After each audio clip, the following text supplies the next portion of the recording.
março e a segunda em maio. Aí em março houve poucas ações que não lograram êxito, nenhuma delas. A de maio, entretanto, algumas de fato conseguiram lograr êxito. Inclusive adentrar dentro do Palácio da Guanabara, a tomada do Ministério da Guerra, a tomada do Arsenal, a tomada do Palácio da Light, que era a companhia de telégrafos. Entretanto, não se logrou êxito dos integralistas devido a uma divergência interna no Palácio da Guanabara sobre o que se ia fazer com Getúlio Vargas. Segundo o Severo Fourier, líder liberal, queria literalmente matar o Getúlio. E o Capitão Nascimento não queria matá-lo, queria prendê-lo, levá-lo para o navio que estava ancorado no Catete. Naquela época, não sei se o senhor conhece o Rio de Janeiro, mas a bacia tinha um porto ali, e levá-lo sob custódia e levá-lo adiante. Esse impasse demorou-se muito para decidir o que se ia fazer. Nesse tempo, o Dutra adentrou dentro do palácio, tomou o palácio e os acontecimentos nós sabemos qual foi. Benjamin Vargas mandou fuzilar os 11 integralistas e hoje eles estão enterrados num mausoléu no cemitério do Caju, Rio de Janeiro. O combate ao integralismo, ele não começa em 1937 pelo governo. Eu diria que o combate começa a partir de 1936, de fato, a partir das eleições estaduais. Com maior ênfase, justamente por causa de uma carta que foi apreendida entre o Belmiro Valverde, líder da Revolução de 11 de maio de 1938, com o integralista local da Bahia. Essa carta foi apreendida e foi levada para o governo, para o líder da estadual, Juraci Magalhães, e Juraci Magalhães muito ligado ao Getúlio Vargas. Desde então, houve-se um ataque feroz. E talvez a gente não pode... É difícil afirmar esse tipo de coisa, mas Plínio Salgado já era candidato às eleições que iam ocorrer em 1938. Ele era bem favorito. Sim, era um dos principais favoritos. A ação integralista brasileira, ela foi responsável por 1 milhão de seguidores. Nesse 1 milhão de seguidores, ela alfabetizou uma grande parte de integralistas que poderiam votar no pleito. Então se acreditava que Plínio Salgado tinha forte chance de ser eleito. Isso talvez tenha precipitado o combate ao integralismo. O integralismo trazido da Itália. O Plínio Salgado, ele, em 1930, 31 na verdade, visitou a Itália. Ele, de fato, como próser de um jovem paulista, um jovem intelectual, com grandes posses. Também visitou a Índia. Inclusive, há um livro muito interessante chamado O Oriente, que ele conta um pouco da sua visão sobre o nacionalismo indiano. Eu diria que a visão dele, quando ele passou por esses países, fez ele literalmente criar o integralismo como um todo.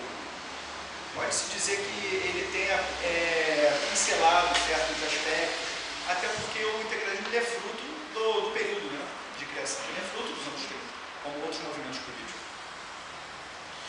A Intentona Comunista de 1935,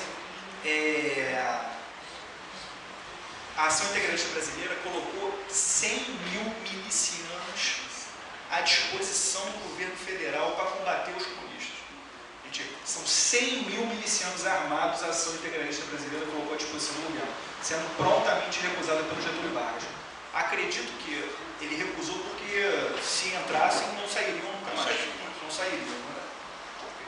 E a Marcha dos 50 mil, que o senhor fala, é uma marcha que os jornais da época dizem que tomou de conta o Mar Verde, a capital da República. Ela ocorreu antes do golpe, ela ocorreu alguns dias antes. E, inclusive, eu conheço um integralista, um senhor que estava na Marcha dos 50 mil, que já faleceu também, o doutor Arci Lopes Estrela. Ele dizia que a grande frustração dos integralistas foi que Plínio Salgado não subiu no púlpito e falou: Getúlio Vargas, nós agradecemos a sua presença, mas agora estamos tomando o poder. O Plínio Salgado se recusou a fazer isso, falou que faria mais urnas, e tomou o golpe e foi para a Fortaleza de Santa Cruz e depois Portugal. Parece que isso foi um motivo de muitos integralistas na parada uma frustração enorme, que inclusive se perpetuou depois do Partido de Representação Popular, o PRP, em 1945, etc. Podia colocar uma pequena parada aqui, porque o professor falou da questão do golpe de maio, né, que seria o segundo.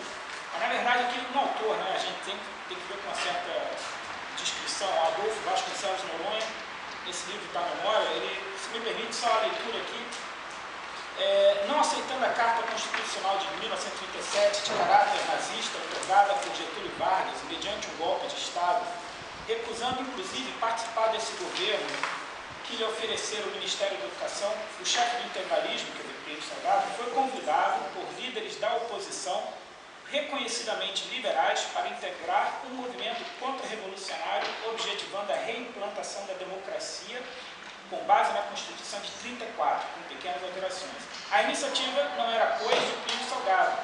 O chefe militar desse movimento era o general Castro Júnior, o seu chefe civil Otávio Mangabeira e o encarregado da parte financeira Flores da Cunha. Ou seja, nesse relato, supondo que isso aqui é fiel, realmente o movimento de maio, que estava sendo planejado, não tinha o apoio da cúpula integralista, mas foi deflagrado por uma parte de integralismo do Rio de Janeiro, porque sentiu mais, né? Inclusive, eles fizeram refém Vargas, eles poderiam ter executado Vargas ali, o que não foi feito. E uma razão óbvia, o integralismo, pela sua própria natureza, não tinha, como os comunistas têm, aquela da revolução violenta, né? Então, acho que isso pode ter sido uma coisa. Agora, assim, então não era uma iniciativa do integralismo. E, segundo esse autor, ele visava confrontar Vargas para restituir a democracia, porque a Constituinte de 34, se a gente observar bem, ela não previa a reeleição. Então, houve aquela pendência, agora não me lembro, era o Washington Luiz, que ia ser sucedido, Júlio, né? E o Vargas, houve aquela confusão que ganhou o candidato do Washington Luiz, e os militares, como aquelas revoluções de 20 estavam muito incertos, viram uma possibilidade de consolidar uma nova estabilidade. Mas o Vargas já sabia que ele não poderia ser reeleito, porque os trabalhos da Constituinte ali impediam isso. Então ele ficou meio que flertando. Então, assim, eu só acho que antes desse movimento 35, não havia, na minha ótica, uma certa confluência de interesses integralistas com Vargas. Até porque o Plínio foi candidato no que seria a eleição de 38, né? Então, assim, eu vejo assim como... 7%. E tinha também um candidato comunista, ou acho, agora não sei porque o comunismo ainda estava proscrito, né? Assim, apenas